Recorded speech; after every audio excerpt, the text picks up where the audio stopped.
Convidamos agora ao palco Pedro Ishimaru, sócio da Soma Uma, para apresentar a palestra A Cidade do Futuro foi construída no passado, retrofit em centros históricos.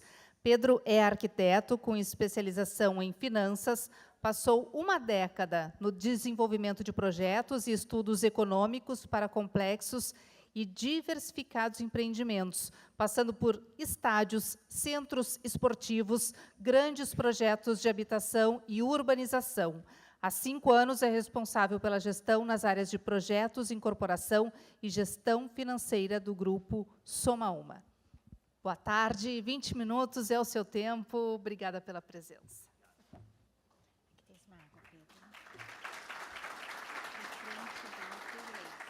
Isso para trás. Boa. Maravilha.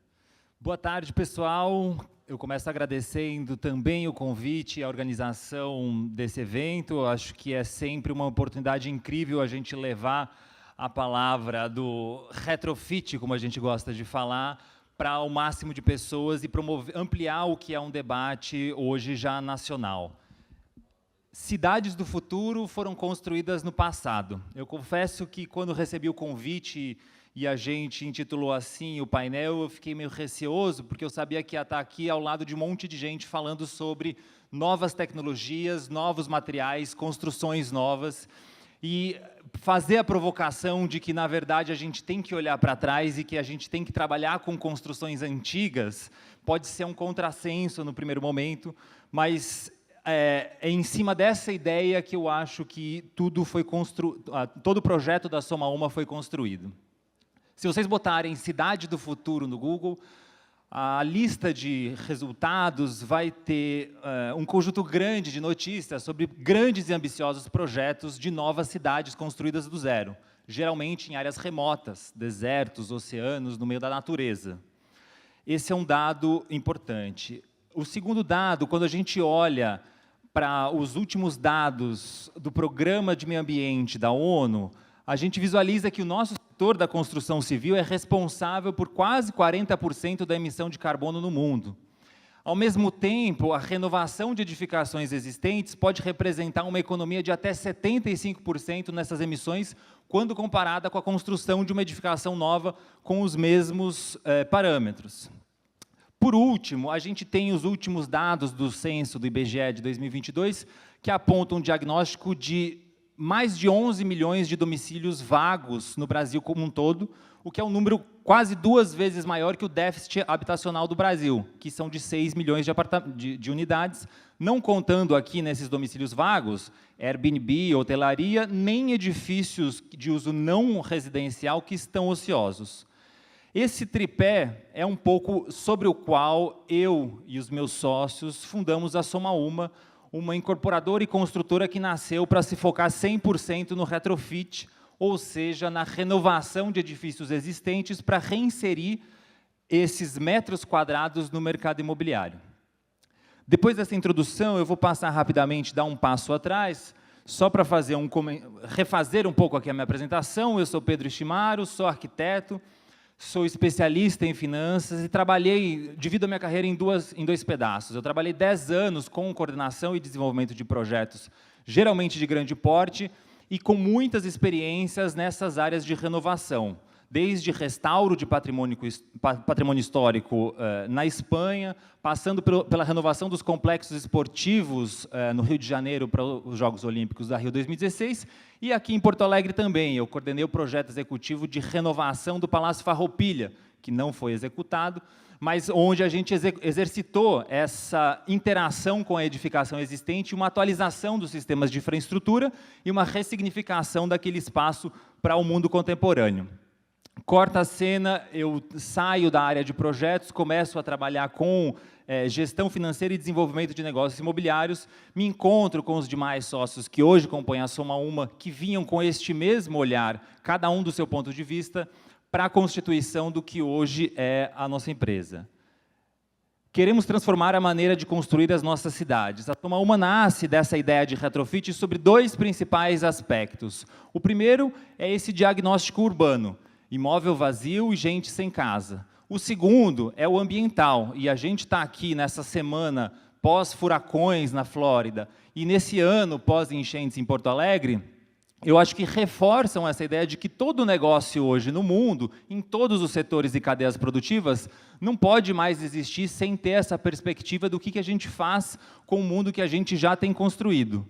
Em cima dessa ideia, em 2020, a gente começa o desenvolvimento desses empreendimentos, que eu vou dar uma passada rápida aqui, para falar, num primeiro momento, sobre tecnologia, e depois eu volto ao tema de inovação. A Soma Uma tem orgulho de ser uma das empresas pioneiras que há mais de 5 anos vem abrindo e moldando esse nicho de mercado. Isso é uma coisa muito interessante, porque há 5 anos atrás, esse ainda era um debate muito incipiente. Em São Paulo, a gente já tem o que eu posso chamar de desenvolvimento de uma tecnologia jurídica que hoje se espalha pelo país. A gente teve recentemente uma interação, um fórum com a ASBEA aqui do Rio Grande do Sul, e a gente vê esse tipo de debate acontecendo no país inteiro, modernizando as legislações edilícias e urbanísticas para prever como que a gente trata aquele patrimônio construído, o que a gente faz com essas edificações que hoje começam a completar 50, 60, 70 anos de vida e numa sociedade onde o modo de vida mudou. Em cima dessa perspectiva, a gente tem aí, digamos, 3 pilares, guias de atuação nossa. Estamos trabalhando prioritariamente em São Paulo com uma tese de desenvolvimento imobiliário que prevê térreos comerciais, fachadas ativas, cidades mistas e adensadas, torres residenciais levando mais habitação para as regiões centrais, cheias de infraestrutura.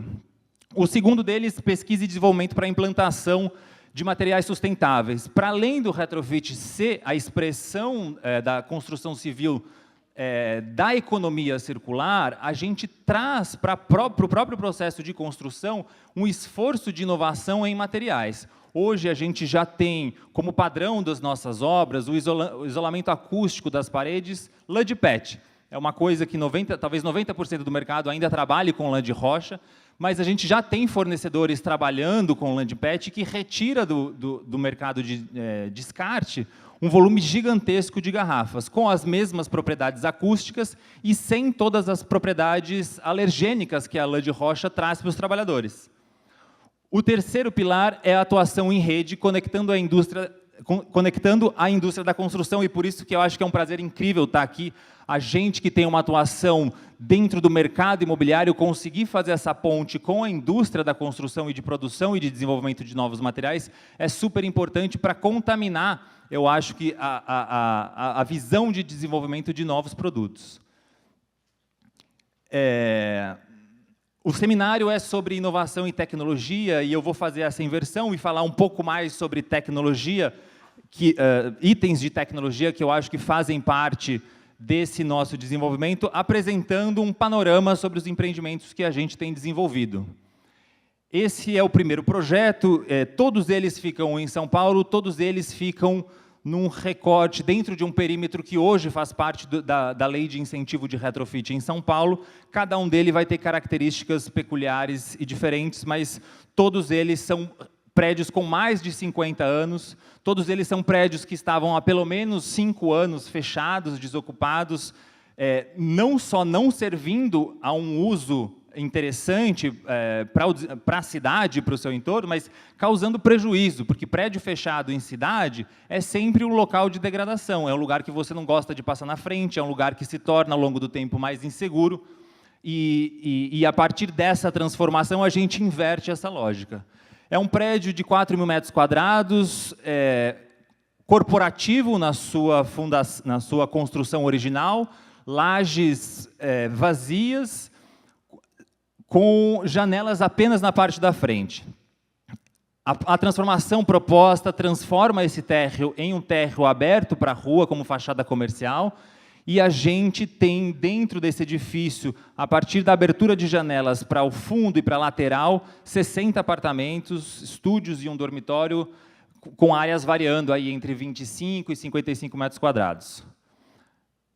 Aqui a gente tem um pouco dessa ficha técnica, é um prédio que foi vendido todo para um fundo imobiliário, está dentro de uma tese de renda residencial, então todos os apartamentos são mobiliados e locados. Aqui eu trago algumas imagens, e aí a gente vê o quanto que, na verdade, as camadas da história vão se apresentando e contando a história da cidade dentro dos próprios projetos. Hoje a gente tem tijolinho aparente, branco, como uma referência de acabamento de material. Tem papel de parede de tijolinho, a gente tem revestimento vinílico de tijolinho, e aqui a gente tem a oportunidade de trazer a referência original do material. Essas são imagens que mostram as áreas comuns do prédio, e aí uma das grandes intervenções que é feita no prédio é a substituição de uma cobertura metálica existente por uma reconstrução de uma laje de cobertura com jardim. A gente tem aí 40 centímetros de substrato em toda essa laje da cobertura, levando e trazendo essa referência da biofilia do projeto para a arquitetura. A reconstrução e a reconstituição da nossa relação com a natureza, ela passa a ser um ingrediente fundamental nessa nossa nova visão de futuro. Na parte de baixo, a gente tem essa imagem que é do que originalmente era o pavimento subsolo do edifício, onde a gente abre um buraco no edifício e leva luz e ventilação para essa área, transformando o que antes era um estacionamento em área comum qualificada. Esse é o segundo empreendimento, ele começa a ser desenvolvido em 2021, foi entregue em janeiro deste ano. A tipologia segue exatamente a mesma receita, era um edifício comercial, já há mais de 5 anos com dificuldade de ter ocupação, um pouco pela região, um pouco pela configuração dos espaços, e a gente leva para ele o mesmo tipo de programa, ou seja, abre todo esse térreo que originalmente era fechado e transforma isso em área comercial, e desenvolve nos andares. Aqui a gente está muito próximo de uma universidade, também apartamentos e estúdios e 2 dormitórios, com uma tese também de renda residencial. São 5.600 metros quadrados, os apartamentos são mobiliados e estão entrando em operação exatamente nesse mês. Esse é o edifício Virgínia. Talvez seja o nosso case de mais sucesso, porque o prédio em si, originalmente, tinha um projeto relevante para a história da arquitetura, foi capa da revista Acrópole, que é uma das revistas mais importantes de arquitetura dos anos 50. Era um prédio diferente dos outros, originalmente residencial, com apartamentos muito grandes, 160 e 180 metros quadrados. A gente assume ele em 2021, e esse projeto de transformação ele também traz a mesma modelagem de usos, ou seja, eu tenho térreo comercial, apartamentos ao longo da torre, com a diferença de que na cobertura, ao invés dessa laje de cobertura, que aqui também tem 40 centímetros de substrato e um jardim, a gente tem um restaurante aberto ao público, fazendo com que a circulação de público pelo edifício continue sendo possível. São 121 apartamentos, 4 lojas, 10 mil metros quadrados, e esse empreendimento a gente fez o primeiro lançamento de vendas de retrofit da empresa, o que era um desafio e era uma dúvida que se havia com relação à aceitação do mercado sobre esse novo tipo de produto, e hoje, 5, 6 meses depois do lançamento, a gente está hoje, na verdade, com quase 90% vendido, posso dizer com segurança de que, sim, a gente tem um caminho para trilhar. Outras imagens desse projeto, e aqui a gente tem essa imagem que eu queria destacar, porque nela a gente tem um segundo elemento muito relevante e concreto de desenvolvimento tecnológico, que são as bancadas. A gente, nessa ânsia, ou seja, nesse ímpeto de transformar o mercado e a indústria da construção civil, fomos atrás de diversos parceiros que trabalhavam com granilite para desenvolver hoje o que é o detalhe exclusivo desse projeto, que é o granilite de demolição. 90% da alvenaria e vidro de demolição retirados do prédio foram para a indústria, estão sendo processados como massa de granilite e voltando ao prédio como as bancadas de todas as pias das cozinhas e dos banheiros de todos os apartamentos do prédio. Além disso, a gente também tem um restauro de taco dos pisos originais que estavam no prédio e das pastilhas de revestimento da fachada. Essa é outra imagem. Por fim, a gente tem o edifício Misericórdia, que é o nosso empreendimento em desenvolvimento, com previsão de lançamento no começo do ano que vem, que registra aqui um ciclo de 5 anos. São 3.400 metros quadrados, também para venda, também com a tipologia residencial. E aqui eu faço esse corte, porque agora eu inverto e vou falar de inovação. E é engraçado falar isso, ou seja, também é uma provocação, de uma certa maneira, falar isso, mas quando a gente começou a empresa, pensando nessa ideia de trabalhar com edifício existente, com construção antiga, com resgate um pouco do artesanal ao fazer as coisas, a gente defendia muito a ideia de que inovação não é necessariamente tecnologia. Inovação também é ressignificar as coisas, também é identificar maneiras diferentes de fazer as mesmas coisas. Então, eu estou comentando isso porque uma parte do nosso negócio hoje, que é mercado imobiliário, ou seja, que é um negócio imobiliário, é todo o processo de gestão do edifício que já é existente ao longo do tempo até que eu comece efetivamente as obras. Quem é da indústria da construção e do mercado imobiliário sabe que entre você adquirir um terreno, comprar um prédio e começar a sua obra, você tem desenvolvimento de projeto, você tem regularização jurídica, você tem uma série de trâmites que vai 1 ano, 1 ano e meio, 2 anos, 2 anos e meio, se não 3 anos, até você começar a execução da sua obra. Então, o que a gente identificou ao longo desse período foi a oportunidade de já iniciar antes o processo de renovação do significado dos usos. Então, enquanto a gente está desenvolvendo o projeto, aprovando o projeto, criando a campanha de lançamento de vendas, regularizando documentação, o prédio está lá parado, está lá vazio, continua sendo um problema para a cidade.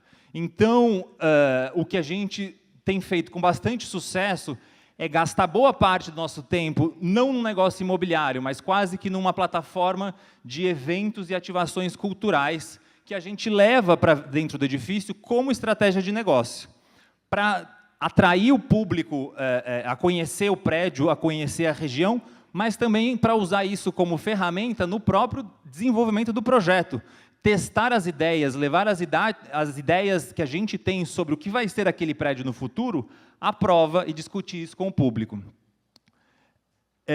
Então, a gente leva, em 2022, a primeira DW, que é a Semana do Design de São Paulo, uma das maiores semanas do design da América Latina, para dentro do edifício Virgínia. A gente ocupou um andar inteiro, são quase 500 metros quadrados, com exposições que ficaram lá durante 10 dias, que é a Semana do Design. Estendemos isso durante o mês e recebemos mais de 3.000 pessoas nesse período.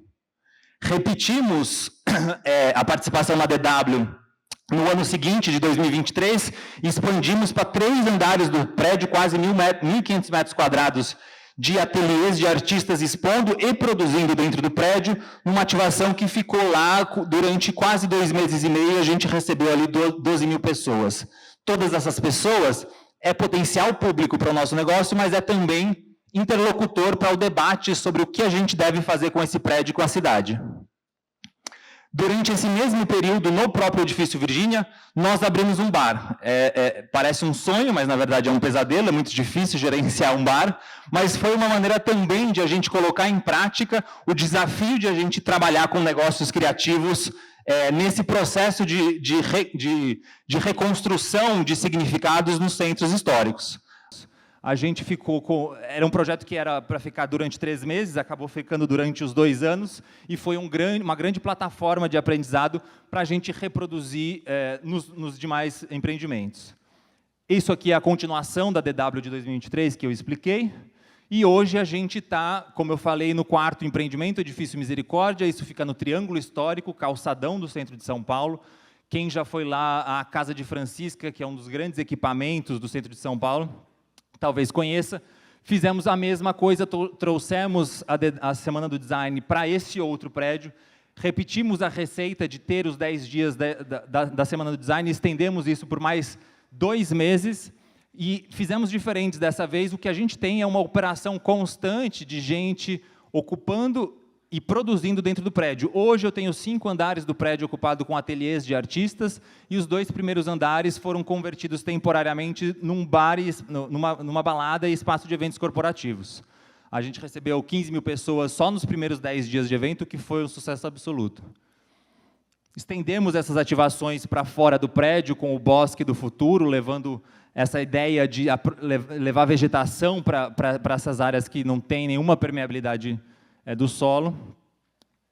Mas Eu sei que isso não tem nada a ver exatamente com a materialidade da construção civil, mas eu achei importante trazer essa perspectiva, porque, do nosso ponto de vista, isso é inovação. E isso é inovação para um setor amplo, que tem que lidar com as questões impostas, eu acho que pela nossa relação com o meio ambiente no século XXI.